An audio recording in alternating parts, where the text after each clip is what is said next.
नमस्कार मैत्रिणींनो, मी तृप्ती. आज गावावरून गावरान शेंगा आलेल्या होत्या. गावरान शेंगा काय, कुठलीही वस्तू म्हटलं गावरान, की त्याची चवच वेगळी असते. म्हणजे चव खूप अशी अप्रतिम चव लागते. आता या शेंगा बाजारातसुद्धा मिळतात, पण त्या हायब्रिडच्या शेंगा असतात. त्याची चव जशी गावरान लागते, तशी रुचकर चव लागत नाही. आम्ही जेव्हा लहान असायचो ना, तेव्हा आमच्या शेतात वगैरे जायची. मग थंडी खूप असायची. त्या थंडीच्या दिवसांमध्ये शेंगा गरम पाण्याचा हंडा असायचा, त्याच्यामध्ये अख्ख्या शेंगा टाकायच्या, मीठ टाकायचं आणि मस्त बसायचो आम्ही चुलीवर जवळ बसायचो. आपले काड्या सरकवणं होते, ते विस्तव लावणं, हात पण शेकणं होते, शेकोटी व्हायची आणि त्या शेंगा पण खाल्ल्या जात होत्या.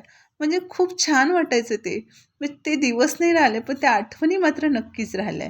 आता इकडे शहरी भागामध्ये वळलो. शहरी भागामध्ये काय झालंय ना, सगळ्या वस्तू आपण कुकरमध्ये लावतो. कुकरची जशी पाहिजे तशी चव येत नाही. पण आपल्याकडेही काही ऑप्शन नसतं, नाही का? कारण लाकूड मिळत नाही, चूल म्हणजे वेळ कमी राहिलेला आहे. त्याच्यामुळे कसं होतं, आपल्याला झटपट सगळ्या वस्तू पाहिजे आहे. मग काय, कुकरमध्ये शेंगा तेवढ्याच चवीला रुचकर लागत नाही, पण तरीसुद्धा आपण करतोय. चला म्हटलं आज मैत्रिणीबरोबर काहीतरी बालपणीच्या गोष्टी शेअर करावं. बालपणीचे काहीतरी दाखवावं असं नाही का, आम्ही असं करायचं, तसं करायचं.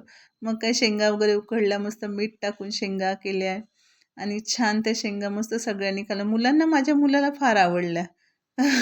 लहान मुलगा, मोठा मुलगा दोघांनाही आवडले आणि मला तर आवडतोच. पण ती चव नाही आहे, जेव्हा आईच्या हातची जी चव असते ती चव नव्हती. पण तरीसुद्धा तिची आठवण मात्र नक्कीच होती.